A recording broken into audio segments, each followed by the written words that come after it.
your attorney and the advice that she has given you? Yes. All right, Ms. Underwood, do you wish to explain or challenge the accuracy or relevancy of any information in the pre-sentence report? We do not, Your Honor. Do you, Ms. Wagner? No, Your Honor. All right. Let's see. She has one prior offense back in 2015. So, and there are no guidelines because this is a misdemeanor. So, Ms. Underwood, I would just ask that you allow Ms. Wagner and the victims to speak first. Okay. All right. So, Ms. Wagner, you have someone who wants to Yes, Your Honor. We have Wanda Short and Marnie Apple. Okay, one at a time that can come up.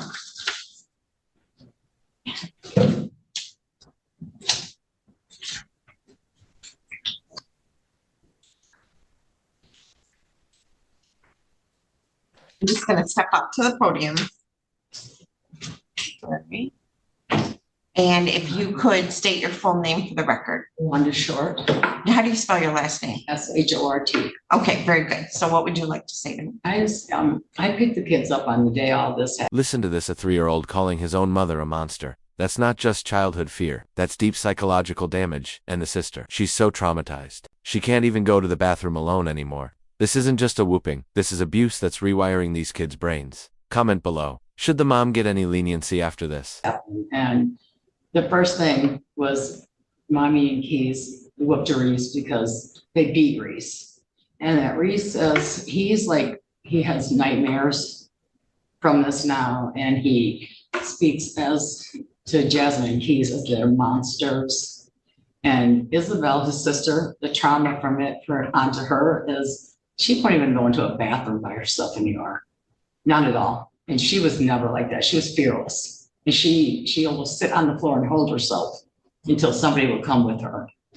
That she's so traumatized from this. And I just wanted to, to make that aware that these kids, this is what over onto them, they are afraid. They're terrified because of that. And I just want them to be okay. And I just, I want to make sure that they're fine.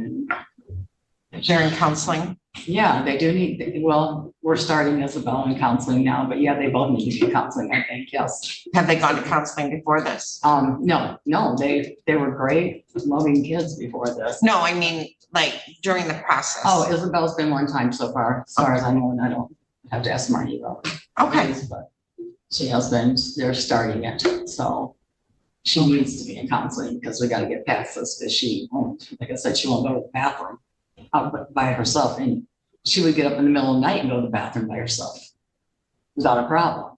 And now she won't. She's terrified, and they're terrified they're going to run into her. She's terrified she's going to run into her at the store.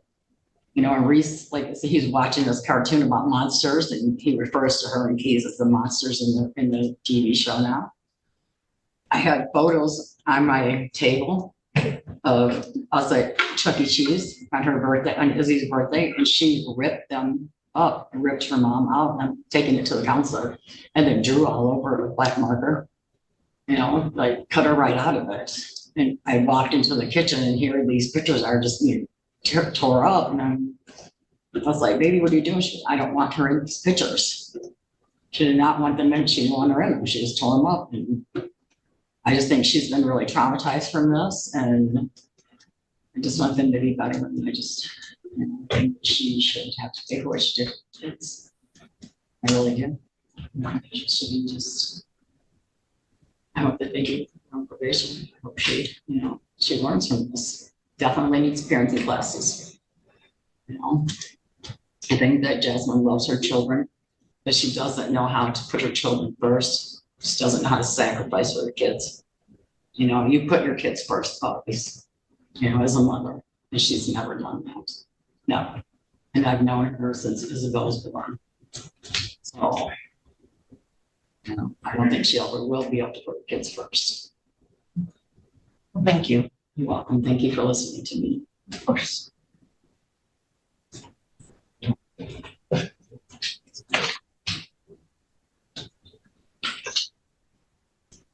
Right, you step up to the podium too. Thank you. You're welcome.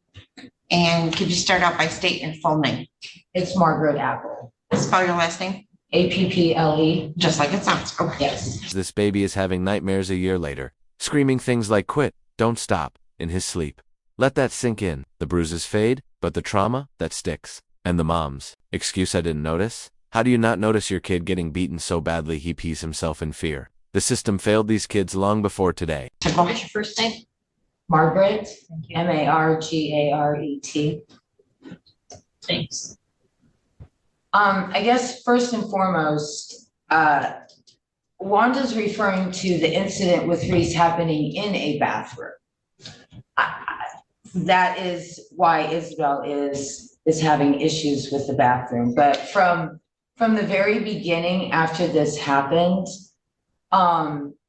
Reese would have nightmares. He would holler out in the middle of the night or cry. He would holler out things like, quit, don't, stop, I don't want to, why? Or he would be crying in his sleep. And he occasionally, I mean, we try very hard to spell around him if we have to be speaking about anything referring to this, so that he's not picking up on anything. And he just comes right out and just says stuff. Something sparks his memory, something he sees on TV, something somebody says, and then he just interjects with, Mommy and Keys did this, or I didn't like it when Mommy did that, or I don't ever want to see Mommy and Keys again. And I don't know how to, I guess, exactly describe what it's like for him on a daily basis. We move on, we do as much things as we can. We all spend as much time with him as we can, trying to get further and further away from the incident, that I'm hoping that he's not going to carry this for the rest of his life, but he speaks a lot about it. And when I initially saw the bruises, the first thing I said was, oh my goodness, Reese, what happened? How did you get all these bruises? He said point blank, I peed on the floor. He was in the middle of potty training. I peed on the floor and Mama and Keys whooped me with a belt and put me in a corner. And I was the one that reported it. I was told to get Tommy and get it medically documented and started all of this. And I'm really and truly hoping that these kids can get past this and that they don't have all these residual effects and these lasting effects of years and years and years of abuse. And I do believe, I'm just throwing this out, Isabel suffered longer because she was older. And even we're almost a year exactly at this, and Reese is still talking about it, still making reference to it. And I just say, well, you know what? Everything's okay now. This is how I move him out of the direction of him starting to, everything's fine now. You're safe now. Everything's good now. Just so that I'm hoping slowly but surely we can kind of work this out of his mind so he's not as traumatized. But he's still to this day, a year later, has nightmares and dreams and still talks about how he doesn't want to ever see them again and that they are monsters. And I am not one of those people. I do not discuss this. I do not prompt him. I do not ask him questions. I don't ask him how he feels about this incident. This is something that we just never discuss, and he is the one that brings it up. But he has to talk about it. And that's why he should be in counseling. He should be doing talk therapy. He should be discussing it with professionals and working through it, he has Yes. to talk about it. Yes, and Tommy has that paperwork. Okay. Because if he But doesn't, what I encourage, and that's what I was saying earlier, is that, well, everything's okay right now. You're safe right now. Yes, I do understand what you're saying. I appreciate that. Thank he's you. not safe, like he's safe today, but I think in his mind, he doesn't know he'll be safe tomorrow. So I think, he's doing good about talking about it, but he needs to be in counseling. Both of them do. I do understand that. Yes, thank you. Thank you so much. Anything you want to say on behalf of the people? Yes, Your Honor. So just briefly, I think it's important to note that when this investigation happened and Detective Putnam was investigating it, Ms. Carver was not cooperative. She lied several times and was caught in those lies. She said she didn't have a belt at all in the home. They found a belt in the home. She said it wasn't her belt, it was a friend's belt who had stayed the night. They went and interviewed that friend. That friend said, no, I've never spent the night there. That's not my belt. That's not my size. Wasn't even her correct name, actually, or the place where she was employed. So there were a lot of lies that were told about this. When I saw the photographs of the injuries on this little 3-year-old, it was startling. They were very distinct and clear belt marks. There were marks that indicated to me that the buckle of the belt had. Wow. The mom's rolling her eyes while these women describe her kid's suffering. That's not remorse, that's contempt. And the prosecutor noticed judges hate when defendants can't even fake regret. This might have just cost her any shot at sympathy from the bench. Struck this little 3-year-old as well. When I asked his father, Tommy, and his guardians, Wanda and Marnie, to describe their reaction when they saw those, they cried as they told me about it.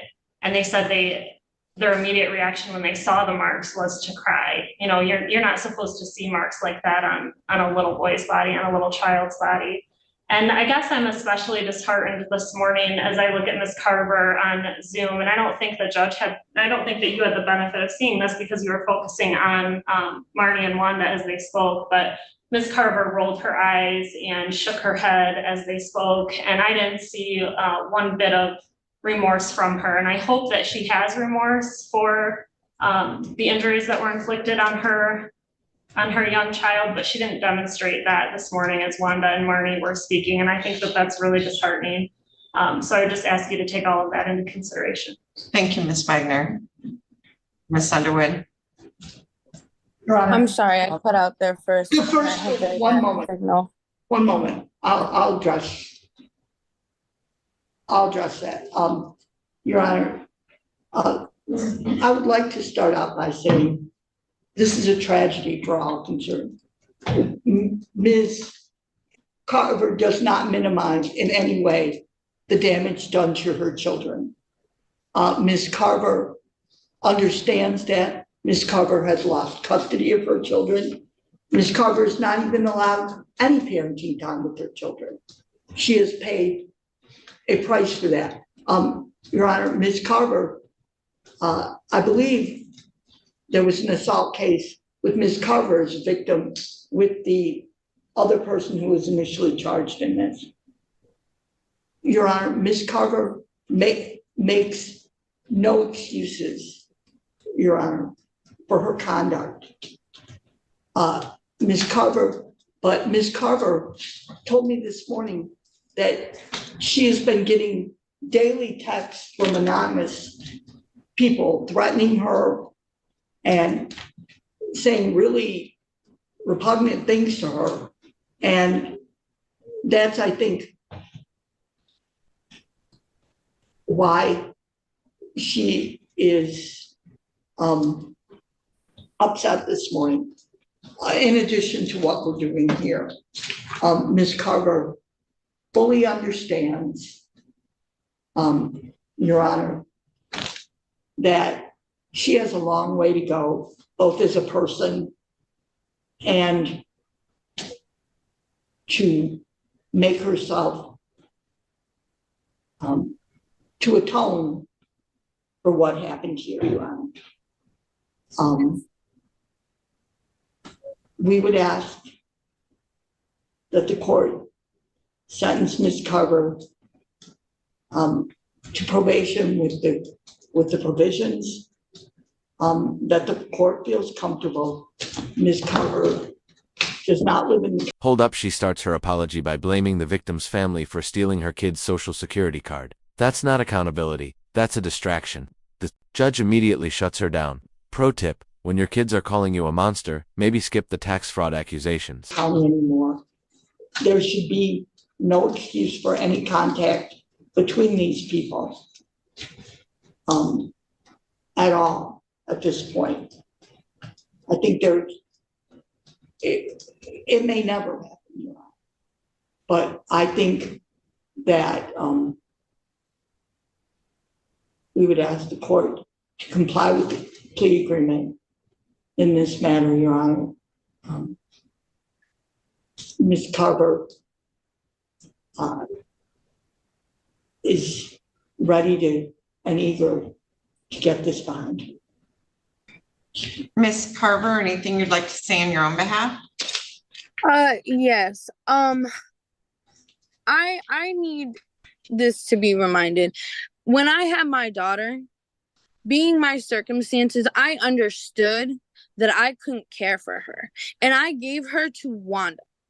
I put my trust in Wanda for my daughter. I didn't get any kind of full custody of my daughter until about a month, 2 months after I had asked them if I could put her on my taxes because they had been filing taxes for her. It was a problem. They stole her social security card and went ahead and did it anyways. I was trying to get Section 8 housing for So me Ms. and my Carver, Ms. Carver, listen. I want to hear what you have to say about the fact your children were beaten. So why don't we talk about that? I never, and I really say this with all my heart, and I feel like with what we've been through, I would never put my hands on my children. I realized that somebody else was, and I got away from them. I take blame for not noticing that that was happening, and I apologize for that. I do. I apologize. I did not realize that was happening. I didn't. I love my children. That will never change. And I have completely removed myself from all of that. I'm going to church. I'm going to parenting classes. I'm going to therapy. I'm doing everything that I can. And I'm trying to be a better person. I'm trying to be there for my kids, but I get woken up every morning telling me that I'm a horrible person and that's why my mom died and my dad doesn't love me and I should just go kill myself. And it's like, I'm trying everything I can. And I realized I made mistakes and I put myself and my children around people who they shouldn't have been around. And I regret that. I will always regret that. But I'm doing everything that I can to fix the problem that I can be allowed. You know what I mean? I'm doing everything I can. Anything else? I will do whatever I can for my children. I will do whatever I can. And even if that means I have to do it from a distance right now. I understand the predicament. But at the same time, these people, I mean, it doesn't even matter because, I mean, I have people who could stand up and literally attest to say that these people are lying. But I just felt like no matter what, I'm not going to be heard. So Ms. Carver, thank you. In determining the appropriate sentence in this case, the court has considered the seriousness of the offense, your history, the principle of proportionality, the statutory penalty, the cost of confinement, the sentencing guidelines, the report and recommendation of the probation department, as well as what has been said upon the record at this hearing. The criteria and reasons for the sentence are the nature and gravity of the offense, the discipline appropriate to its commission, deterrence against repetition by you and by others, potential for reformation, vindication for the law and protection of society. So, Ms. The judge nails it. In their eyes, you're a monster now, no probation. Class fixes that. And terminating her rights, bold. Most judges wouldn't go that far, but these kids can't heal with her in their lives. Agree. Drop A if you think the sentence fits the crime. However, what I heard was a lot of deflection of blame. Being a mother, I know if my kid has a bad mosquito bite. I certainly would know if someone was beating the shit out of my kid. And you let them. You're not talking anymore. I'm talking. So, unfortunately, this happened, and now your kids are going to pay for this for the rest of their lives. The rest of their lives, because in their eyes, you are a monster now. So I'm glad that you're making progress. I'm glad that you're doing things through CPS. But, these children will take years to recover from this, and that's why they need to be in counseling. They can't forget about it. They have to deal with it. So they need to be in counseling so they don't marry a man who beats the crap out of them or, beat the crap out of their girlfriend. They have to change that. And unfortunately, you did not protect them, and that's why we're here today. So it's sentence of the court that you'll be placed on probation for a period of 12 months under 769.4A. During that term of probation, you will pay $750 in court costs, $450 court-appointed attorney fee, $100 fine, $50 in state costs, $75 crime victim rights fee, $30 per month supervision fee. During your term of probation, you're not to use any illegal controlled substances, any alcohol, not to be unsupervised around any minor children under the age of 17.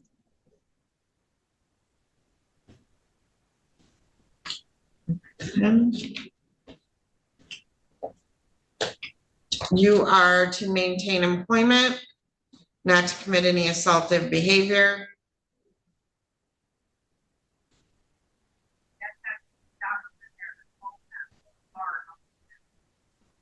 Anything else? I would ask for no contact order between her and the children, and This is a CPS case, right? she's lost custody to both children at Or this her parental point, rights so terminated?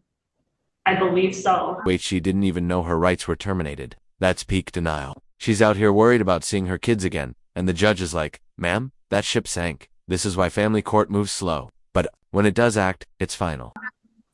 Yes. Okay, no contact with the minor children. And can we include the children's fathers? I can give you their names, as well as Wanda Short and Margaret Apple, who frequently have the children in their custody. Okay, so Ms. Underwood, no contact with the children, their fathers, or the guardians. So you understand, Ms. Carver, you're not to have any contact with either biological father or either of the women who were here speaking today, Ms. Apple and Ms. Short. Do you understand that? Yes. Will I be able to see my kids ever again? No, you lost custody. You lost your parental rights over them. Your rights were terminated, correct, Ms. Carver? I thought my custody was terminated. I thought I still had rights. I don't know. I don't have that file, but I don't know if you'll ever see your kids again. Maybe when they're adults, if they want to see you, but that would be them when they're an adult. Okay,